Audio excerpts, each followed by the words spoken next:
सो आज भी हम ले रहे हैं केस बेस्ड क्वेश्चन और ये भी ऑप्टिक्स से ही रिलेटेड है। क्वेश्चन पढ़ते हैं। Wave front is a locus of point which vibrate in the same phase. देखो कुछ पॉइंट्स तो यहीं पर हमें हिंट मिल जाते हैं, सेम फेज में है। ऐसा लोकस ऐसे पॉइंट्स का ज्वाइन करके बनता है वेव फ्रंट जो सेम फेज में हो। A ray of light is perpendicular to the wave front, यानी हमेशा 90 डिग्री एंगल बनाती है वेव फ्रंट के साथ। अकॉर्डिंग टू ह्यूगन principle, each point of the wave front is the source of secondary disturbance and the wavelets connecting from these points spread out in all the direction with the speed of wave. The figure shows the wavefront xy separating two transparent medium 1 and medium 2, the line AB. Okay, अब जो figure है उसको देख लेते हैं। वो कहते हैं ए बी जो है और सी डी जो है वो वेव फ्रंट रिप्रेजेंट कर रही है, A B and C D ये भी वेव फ्रंट रिप्रेजेंट कर रही है ट्रैवलिंग इन मीडियम 1, लेकिन ये मीडियम 1 में है, विजिबल है फिगर में।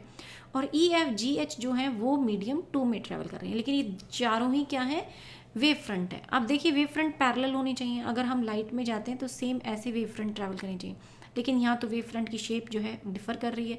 इसका मतलब लाइट जब एक मीडियम से दूसरे मीडियम में गई होगी तो उन्होंने अपने पाथ को चेंज कर लिया होगा और फिर एक नया वेव फ्रंट बना होगा ई एफ, और ये रिफ्रैक्शन लॉ पर बेस्ड हो गया। ठीक है, तो अब हम क्वेश्चन पढ़ते हैं। आई गेस ये क्वेश्चन ईजी हो। Light travels as a, light कैसे ट्रेवल करती है, as a parallel beam in each medium, parallel beam की तरह करती है, डाइवर्जेंट बीम की तरह करती है, कन्वर्जेंट बीम की तरह करती है, या फिर वो divergent beam in one medium and convergent beam in another medium. तो ऐसा नहीं है, लाइट जो है वो पैरेलल बीम में होती है। मतलब अगर मैं इसका डायग्राम बनाऊँ तो लाइट तो ऐसे ही आ रही है पैरेलल की तरह, दूसरे मीडियम में जाएगी तब भी वो पैरेलल ही होंगी, यानी दूसरे मीडियम में पैरेलल है, इधर भी पैरेलल है। तो ऐसा कुछ नहीं है कि वो अलग अलग होती है। तो ऑप्शन ए जो है इसका करेक्ट आंसर होगा। सेकेंड क्वेश्चन देखें। The phase of light wave at C and D, E and F are phi C, phi D, phi E and phi F. Okay, तो इन्होंने क्या किया, A B C D E F G H इन सभी points में, बल्कि ए B C D नहीं, इन्होंने सी एंड डी, सी और डी इस वाले में और ई एंड एफ और इस वाले में, इन दोनों में फेजेस को डिफाइन कर दिया है। फाई सी फाई डी इनको डिफाइन किया है। It is given that phi C is not equal to phi F.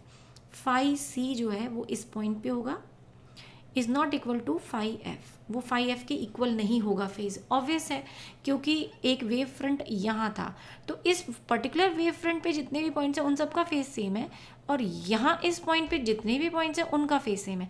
लेकिन ऐसा नहीं है कि ये वाले सेकेंड वाले का फेज जो है वो फर्स्ट वाले से किसी से मैच कर रहा हो, वो नहीं है।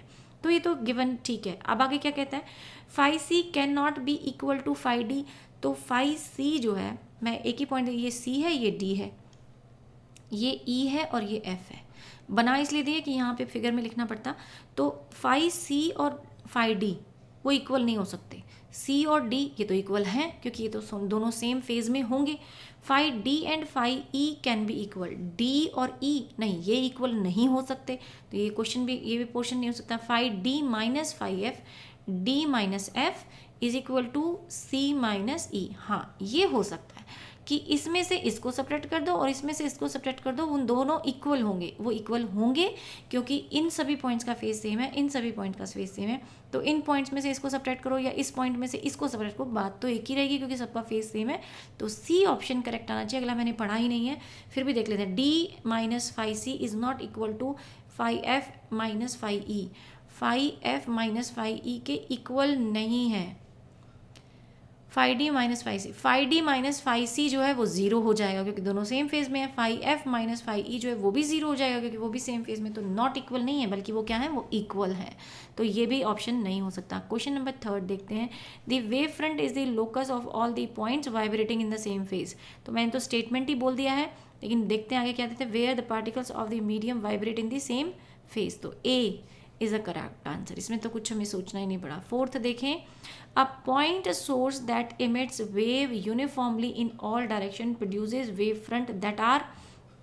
अगर एक पॉइंट सोर्स है वो आपको वेव फ्रंट बना रहा है, तो पहला वेव फ्रंट ऐसा हो गया, फिर अगला ऐसा हो गया, फिर उसके बाद ऐसा हो गया, तो सभी डायरेक्शन में भेज रहा है। तो वेव फ्रंट्स कैसे होने चाहिए, यहाँ पर स्फेरिकल होने चाहिए। तो ये ए ऑप्शन हो गया। तो ये शेप भी मैंने बना दी थी, ए ऑप्शन हो गया। लास्ट क्वेश्चन देखें। तो इसको थोड़ा हम ऊपर ड्रैग कर लेते हैं। Yes, what is the type of the wave front, what are the types of the wave front. तो स्फेरिकल होती हैं, यस, सिलेंड्रिकल भी होती हैं, प्लेन भी होती हैं, तो सभी टाइप्स हैं। तो इसका आंसर आपके पास क्या आ जाना चाहिए, फिफ्थ का आंसर आपका डी है, यानी all, it can be all. Okay, तो क्वेश्चन आज का तो हमारा आसान था, सिंपली हो गया। नेक्स्ट क्लास में बात करेंगे नेक्स्ट क्वेश्चन की। Thank you.